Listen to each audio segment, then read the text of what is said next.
இது ஃபர்ஸ்ட் மலேசியாவின் செய்திகள் உங்களுக்காக.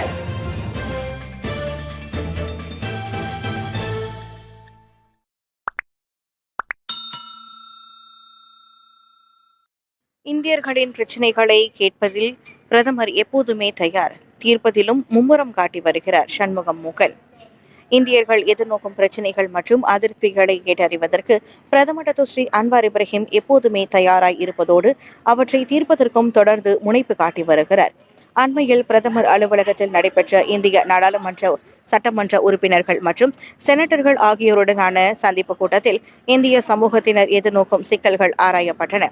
அதில் பேசிய பிரதமர் எந்த சமயத்தில் இந்தியர்களின் பிரச்சனையை தாம் புறக்கணித்ததில்லை என கூறியதாக அவரின் இந்திய விவகாரங்களுக்கான சிறப்பு அதிகாரி சண்முகம் மூக்கன் தெரிவித்துள்ளார்.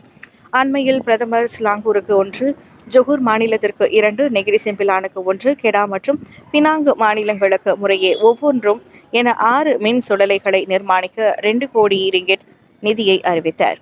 இன்னும் 2 மின் சுடலைகளுக்கான நிர்மாணிப்பு குறித்து சில தகவல்கள் ஆராயப்பட்ட பின்னர் அறிவிக்கப்படவிருக்கின்றன. தொடர்ந்து கல்வி பயிலாமல் விடுபட்டு போகும் இந்திய மாணவர்களின் எண்ணிக்கையை குறைக்க ட்வெட் கல்வியை ஒரு சிறப்பு மாற்றமாக பிரதமர் முன்னிலைப்படுத்தினர். பொருளாதார வளர்ச்சியால் உந்தப்பட்ட ரிங்கிட் வலுவாக இருக்கும் என்று எதிர்பார்க்கப்படுகிறது. நிதி அமைச்சர் 2வது அமீர் ஹம்சான் அசிசான் ரிங்கிட்டின் தேவை அதிகரித்து வருவது உள்ளூர் நாணயத்தை மேலும் நிலைப்படுத்த உதவும் என்றார். அரசாங்கத்துடன் இணைக்கப்பட்ட நிறுவனங்கள், அரசாங்கத்துடன் இணைக்கப்பட்ட முதலீட்டு நிறுவனங்கள் மற்றும் பேங்க் நெகிரா மலேசியா ஆகியவற்றுக்கு இடையேயான ஒத்துழைப்பு மூலம் எந்த சூழ்நிலையிலும் ரிங்கிட்டை உறுதிப்படுத்த முடியும் என்பதை நாங்கள் அறிந்திருக்கிறோம் என்று கூறினார்.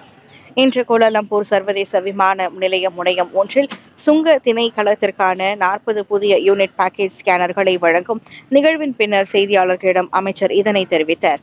நேர்மறையான பொருளாதார முன்னேற்றங்கள், அதிகரித்து வரும் வெளிநாட்டு முதலீடுகள் மற்றும் அமெரிக்காவின் வட்டி விகிதங்களின் நகர்வுகள் காரணமாக சமீபத்தில் ரிங்கிட்டின் திறன் மேம்பட்டுள்ளதாக அமீர் மேலும் கூறினார். ரிங்கிட் இன்னும் வலுப்பெற்று வருகிறது, படிப்படியாக அதன் உண்மையான சமநிலையை கண்டுபிடித்து வருகிறது என்று அவர் கூறினார். பிராந்தியத்தில் உள்ள பிற முக்கிய நாணயங்களுக்கு எதிராக உள்ளூர் நாணயமும் வலுப்பெற்றுள்ளது. மக்கள் மத்தியில் நம்பகத்தன்மை சரிவு, செயலிழந்து போன குளோபல் இக்வான் நிறுவனத்தின் வர்த்தகம். போலீஸ் மேற்கொண்ட பேரளவிலான சோதனை நடவடிக்கைகளால் குளோபல் இக்வான் நிறுவனத்தின் வர்த்தக நடவடிக்கைகள் முற்றாக செயலிழந்து போயிருப்பதாக நம்பப்படுகிறது. ஏறக்குறைய அதன் அனைத்து வணிக வளாகங்களுமே சேவை நிறுத்தியிருப்பதாக தேசிய போலீஸ் படை தலைவர் தான் ஸ்ரீ ரசருடீன் ஹுசைன் தெரிவித்தார். அந்நிறுவனம் மீது அடுக்கடுக்கான புகார்கள் குவிந்துள்ளதால் மக்கள் மத்தியில் அதன் நம்பகத்தன்மை கேள்விக்குறியாகியுள்ளது என்றார் அவர். விசாரணையின் ஒரு பகுதியாக குளோபல் இக்வான் நிறுவனத்திற்கு சொந்தமான 138 வங்கி கணக்குகள் முடக்கப்பட்டு 8 லட்சம் ரிங்கிட் நிதி, 1.87 மில்லியன் ரிங்கிட் மதிப்பிலான 22 வாகனங்கள், 14 சொத்துடைமைகள் உள்ளிட்டவை பறிமுதல் செய்யப்பட்டன. அதன் செயல்பாடுகள் முடங்கி போவதற்கு அதுவும் காரணமாக கூறப்படுகிறது. இவ்வேளையில் கைதான நபர்கள் மற்றும் உளவு நடவடிக்கையின் வாயிலாக அந்நிறுவனத்தின் நிதி பரிவர்த்தனைகளையும் சொத்துக்களையும் அடையாளம் காண்பதில் தற்போது விசாரணையில் கவனம் செலுத்தப்படுவதாக ஐஜிபி சொன்னார். சீனாவில் இணையதளத்தில் டூரியன் பழங்களை ஆர்டர் செய்த ஆடவருக்கு அட்டை பெட்டியில் வந்த பாம்பு. சீனாவில் இணையம் வாயிலாக டூரியன் பழங்களை ஆர்டர் செய்த ஆடவர் பெட்டியை திறந்தபோது அதில் ஒரு பாம்பு இருந்தது கண்டு அதிர்ச்சியடைந்தார். அட்டை பெட்டிக்குள் சுமார் 1 மீட்டர் நீளத்திற்கு அப்பாம்பு இருந்ததால் கலக்கமுற்றவர் உடனடியாக போலீஸ் அழைத்து உதவி கோரினர். போலீஸ் வந்து பாம்பை பிடித்து ஒரு பையில் போட்டது. என்றாலும் அவ்வாடவருக்கு பீதி அடங்கவில்லை. டூரியன் பழங்களோடு சேர்த்து அந்த அட்டை பெட்டியையும் நீங்களே எடுத்து சென்று விடுங்கள் என போலீசிடம் கூறினார். இனி ஒரு முறை இணையத்தில் டூரியன் பழங்களை ஆர்டர் செய்ய போவதில்லை என அவர் சபதமே எடுத்துள்ளார். தொடங்கியது மக்கோத்தா இடைத்தேர்தல் வாக்களிப்பு. தேசிய முன்னணி வெற்றி பெறுமா? பெரிகத்தான் அதிர்ச்சியை ஏற்படுத்துமா? ஆர்வத்தில் அரசியல் கட்சிகள். 2 வார கால பிரச்சாரங்கள் ஓய்ந்து ஜொஹூர், குலுவாங், மக்கோத்தா சட்டமன்ற இடைத்தேர்தல் இன்று நடைபெறுகிறது. காலை 8 மணிக்கு தொடங்கிய வாக்களிப்பு இதுவரை சுமூகமாக போய்கொண்டிருக்கிறது. தேசிய முன்னணியின் கோட்டையான அத்தொகுதியில் அதன் வேட்பாளருக்கும் பெரிகத்தான் நேஷனல் வேட்பாளருக்கும் இடையில் நேரடி போட்டி நிலவுகிறது. தேசிய முன்னணி வசதியான பெரும்பான்மையோடு தொகுதியை தக்க வைத்துக் கொள்ளும் என பரவலாக கூறப்பட்டாலும் பிரச்சார காலத்தில் வாக்காளர்கள் மத்தியில் மன ஓட்டம் மாறியிருக்கும் சாதியத்தை மறுப்பதற்கில்லை. பெரும்பான்மையினரான மலாய்க்காரர்களின் வாக்குகள் பிரியும் சாத்தியம் இருப்பதால் சீன மற்றும் இந்திய வாக்காளர்கள் இம்முறை முக்கியத்துவம் பெறுகின்றனர். சீனர்கள் டிஏபியின் பக்கமே வலுவாக நின்றாலும் அக்கட்சி தற்போது ஒற்றுமை அரசாங்கத்தின் ஒரு பகுதி என்பதால் வாக்குகள் சிதற வாய்ப்பில்லை. என்றாலும் மாநில ஆட்சியில் பெரிய தாக்கம் எதனையும் ஏற்படுத்தாத இந்த இடைத்தேர்தலில் அவர்கள் திரண்டு வந்து வாக்களிப்பார்களா என்பது கேள்விக்குறியே. குறிப்பாக சிங்கப்பூரில் வேலை செய்பவர்கள் வாக்களிக்க வருவார்களா என்பது நிச்சயமல்ல. பெர்சத்துவை போலல்லாமல் ஹரப்பானுக்கும் அம்னோ விசுவாசமான நண்பர் அமானா. பக்கத்தான் ஹரப்பானின் முந்தைய கூட்டாளியான பெர்சத்துவை போலல்லாமல் தன்னை விசுவாசமான நண்பன் என்று அம்னோ நிரூபித்துள்ளது என்று அமானா தகவல் தொடர்பு இயக்குனர் காலித் அப்துல் சமாட் கூறினார். ஹரப்பான் ஆதரவாளர்கள் இன்னும் பிஎன்-உடன் முழுமையான வசதியாக இல்லை என்று முன்னாள் கூட்டாட்சி பிரதேச அமைச்சர் இன்று இரவு ஒப்புக்கொண்டார். எவ்வாறாயினும் பெரிக்கத்தான் நேஷனலுடன் செல்வதற்கு பதிலாக அதனுடன் அரசாங்கத்தை அமைக்க தேர்ந்தெடுத்த பிஎனுக்கு ஹரப்பான் நன்றி உள்ளவராக இருக்கிறது என்றும் அவர் கூறினார். 22 மாதங்கள் ஆகிவிட்டன. அம்னோ எங்களுக்கு துரோகம் இழைக்கவில்லை. நாங்கள் இப்போது பிஎனுடன் இருந்திருந்தால் 22 மாதங்களில் அவர்கள் அலைக்கழிக்கப்பட்டிருப்பார்கள்.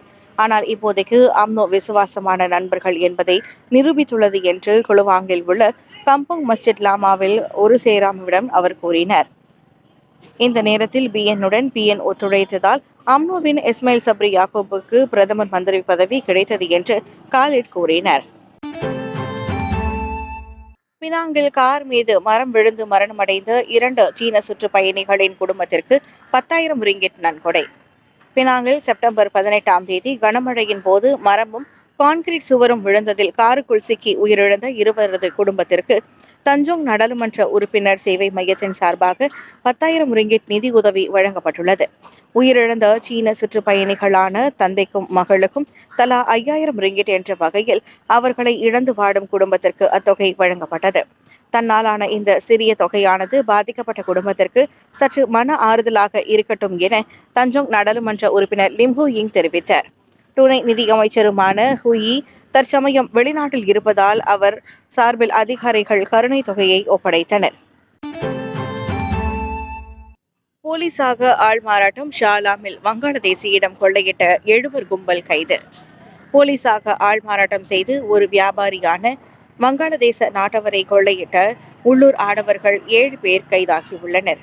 ஷாலாம் செக்ஷன் 25 உள்ள அடுக்குமாடி வீட்டில் கடந்த வாரம் அச்சம்பவம் நிகழ்ந்தது. அவர்களில் வீரா தெம்பாங் கும்பலின் தலைவன் உட்பட 39 முதல் 54 வயது வரையிலான ஆடவர்கள் ஷா அலாம் சுற்று வட்டாரங்களில் கைதாகினர். மேலும் ஒருவர் கிளான் துறைமுகத்தில் நேற்று கைது செய்யப்பட்டார். செப்டம்பர் 19ஆம் தேதி இரவு அந்த அடுக்குமாடி குடியிருப்பு வளாகத்தில் தனியாக இருந்தபோது அந்த வங்காளதேசியை நெருங்கிய 7 கும்பல் அவரை அடித்துவிட்டு 7,000 ரிங்கிட் ரொக்க பணத்தையும் 2 கை தொலைபேசிகளையும் பறித்து சென்றது. விசாரித்ததில் அந்த 7 பேருமே போலீஸ்காரர்கள் இல்லை என்பது உறுதியானதாக ஷாலாம் போலீஸ் தலைவர் முகமது இக்பால் இப்ராஹிம் தெரிவித்தார். நீலாயில் 5 வாகனங்களை உட்படுத்திய மணல் லாரி விபத்து, பெண் மரணம், 4 காயம். சிரம்பான் நீலாயில் சாலை சமிக்ஞை விளக்கு பகுதியில் நின்றிருந்த 5 வாகனங்களை மணல் லாரி மோதியதில் ஒரு பெண் கொல்லப்பட்டார். நேற்று மதியம் நிகழ்ந்த அவ்விபத்தில் மேலும் 4 காயமுற்றனர். செப்பாங்கில் இருந்து நீலாய் செல்லும் வழியில் கட்டுப்பாட்டை இழந்த லாரி தடம் புரண்டு 5 வாகனங்களை மோதியது தொடக்கக்கட்ட விசாரணையில் கண்டறியப்பட்டது. இதனால் பெரடுவா அட்வியா காரில் இருந்த 31 வயது பெண் தலையிலும் உடம்பிலும் படுகாயம் ஏற்பட்டு சம்பவ இடத்திலேயே உயிரிழந்தார். பெரடுவா அல்சா காரில் இருந்த 4 சிராய்ப்பு காயங்கள் ஏற்பட்டன. மணல் லாரி ஓட்டுநரும் பாதிக்கப்பட்ட மேலும் 4 காயம் இன்றி தப்பியதாக நீலாய் போலீஸ் கூறியது.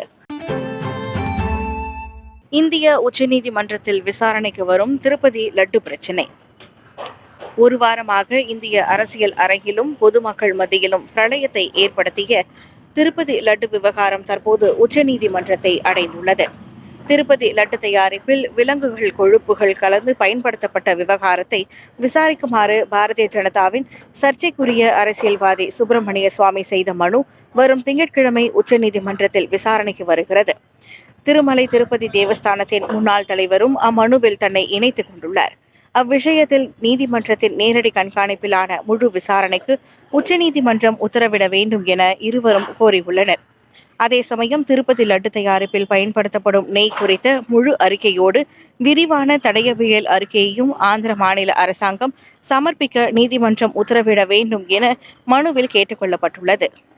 முந்தைய ஆட்சியின் போது திருப்பதி லட்டு தயாரிக்க மாட்டுக் கொழுப்பு, பன்றிக் கொழுப்பு, மீன் எண்ணெய் போன்றவை கலப்படம் செய்யப்பட்டதாக ஆய்வுக்கூட அறிக்கை முன்னதாக உறுதி செய்திருந்தது. இது குறித்து விரிவான அறிக்கை வேண்டும் என இந்திய அரசாங்கமும் உத்தரவிட்டிருந்தது குறிப்பிடத்தக்கது.